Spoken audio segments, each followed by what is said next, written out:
Awesome. Epic.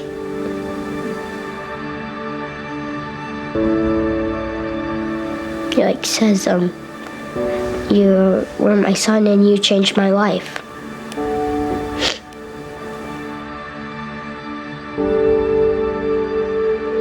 My name's Greg.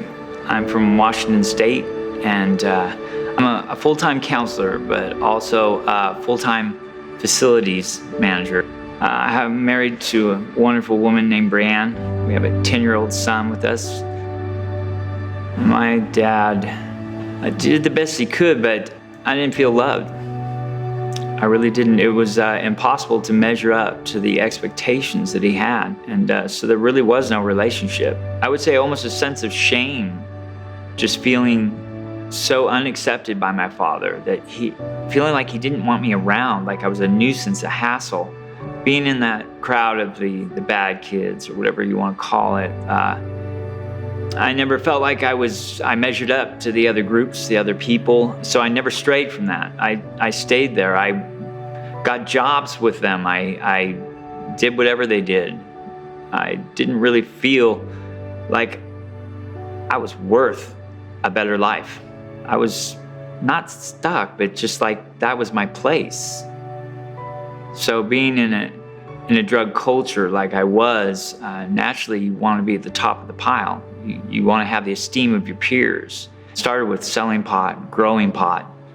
Then when I found that my friends were doing meth, I started doing meth, of course. I thought it was the best thing ever. I could now work harder than ever to try and create more value for myself and do more, trying to get recognition from even my dad, trying to build things, working on my house, working at my job, doing all these things, trying to impress him. And when I felt like I couldn't impress him anymore and it was just fruitless, I found some people, or should I say they found me, and got me to start manufacturing methamphetamines. As sad as it is, I felt better than I ever had before.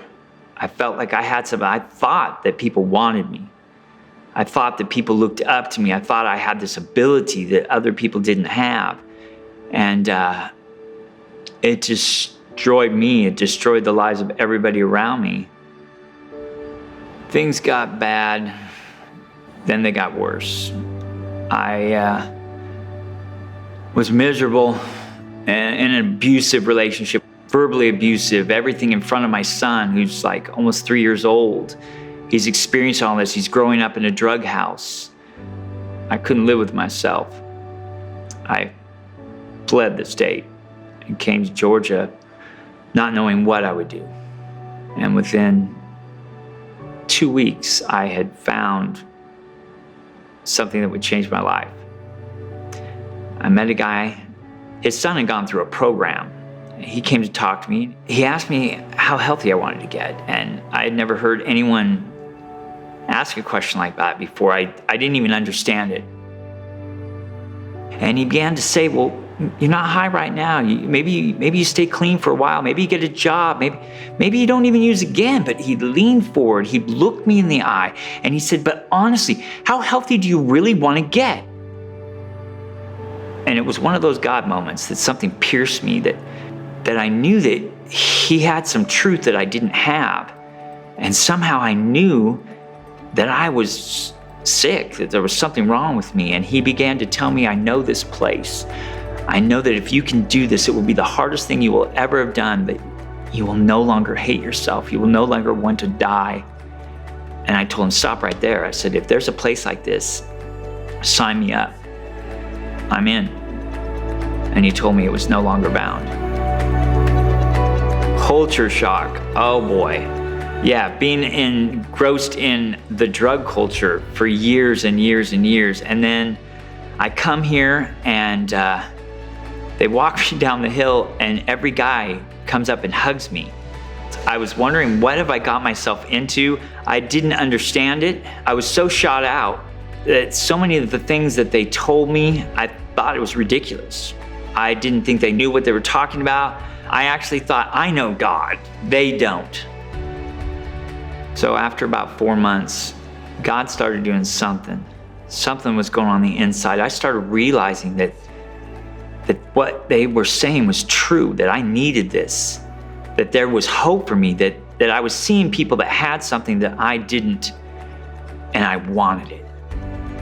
Slowly, I began to realize that he actually wanted me, that he created me, and who I was his design.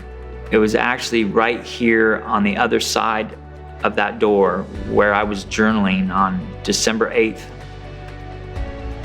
And I was probably just sitting there complaining about something, but all of a sudden I just knew that he was smiling at me.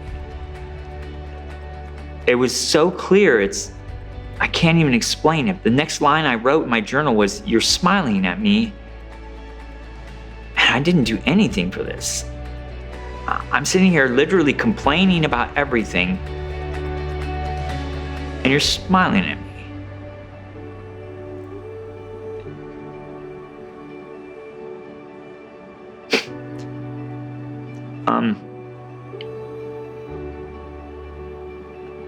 All of a sudden I was saved.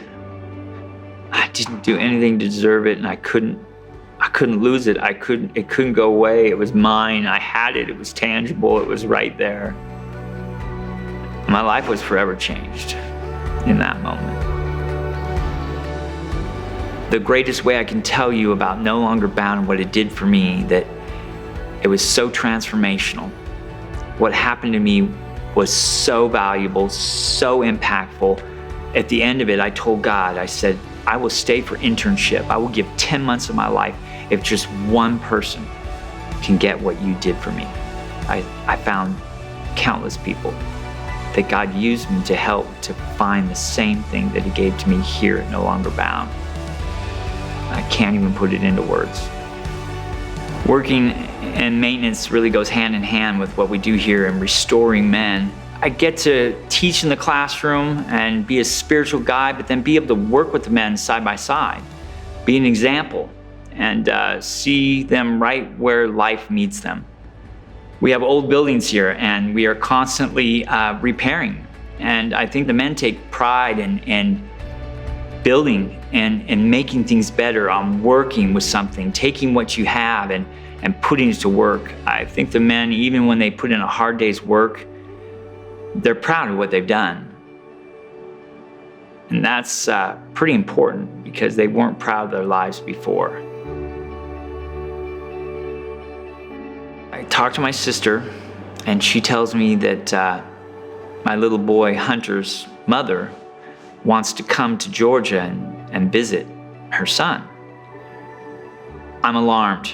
I'm like, no, you do not want that woman in your house. She's bad news. I know this girl. She tells me, no, she's saved. She went through this program, all this stuff. And I didn't believe it until I talked to her on the phone, and it was a different person.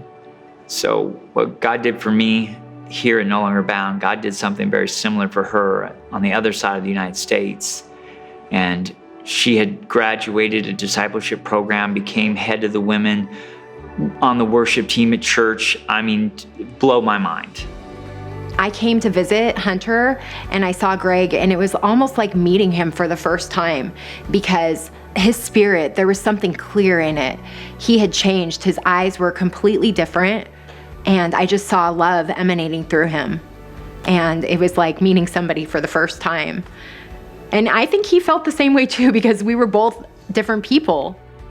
It's just pretty amazing where our lives are today. Hunter's at a Christian school. We have our first house. I never would have thought, like, with all the wreckage of our past, that we could be homeowners, and we actually own this house. And it's just been amazing. You know, I got to have all 3 of my kids together for the first time ever just a month ago in our beautiful house. And it's just so amazing to see, like, where God's brought us.